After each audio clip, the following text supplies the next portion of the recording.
রক্তিম আভায় গ্রীষ্মের খরতাপ ভুলছেন নগরবাসী। ইট পাথর কংক্রিটের প্রাচীর ভেদ করে শহরময় মাথা উঁচু করে আছে কৃষ্ণচূড়া। চলতি পথে কাঠফাটা রোদের ক্লান্ত বা জ্যামে আটকে থাকার বিরক্ত ভুলিয়ে দিচ্ছে ওই ফুল।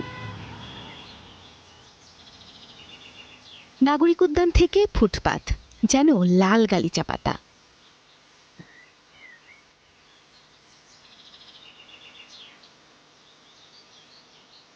দোকানে কেনা যায় না এর আভিজাত্য, অপেক্ষার প্রহর পেরুলেই মেলে এর দেখা। কখনো বিশেষ উপহার হয়ে খোপায় ফোঁটে এর শোভা। কৃষ্ণচূড়া ফুল তো দোকানে পাওয়া যায় না সচরাচর, গাছে যখন ফোটে একসাথে তখন আরো সুন্দর লাগে। কৃষ্ণচূড়াটা আমাদের এই যান্ত্রিক শহরে এক কোশলা শান্তির মতো। যখন অনেক রোদ হয় তখন অনেক লাল রঙা, আবার বৃষ্টি হলে আবার অন্যরকম। রাজধানীর জিয়া উদ্যান, কুড়িল বিশ্ব রোড থেকে হাতির ঝিল, সারি বেঁধে দাঁড়িয়ে কৃষ্ণচূড়ার আভা। সুদূর মাদাগাস্কার থেকে আসা এই ফুল আজ নগর জীবনের অবিচ্ছেদ্য অংশ।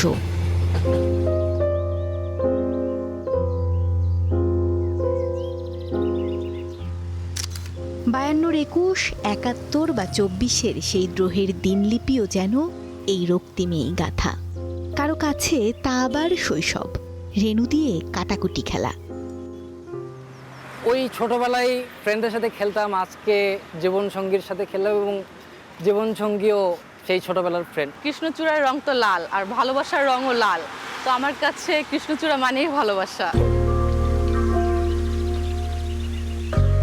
কখনো হঠাৎ নামা বৃষ্টির ছাটে যেন আরো গাঢ় এর লাল।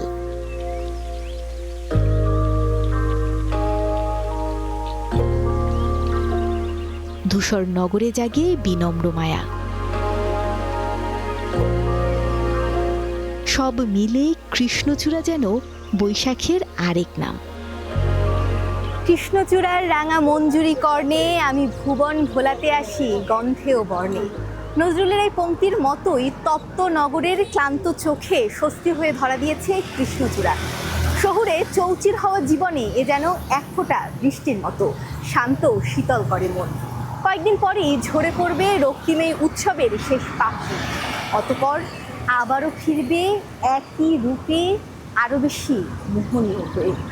মৌমিতা মৌ, স্টার নিউজ, ঢাকা।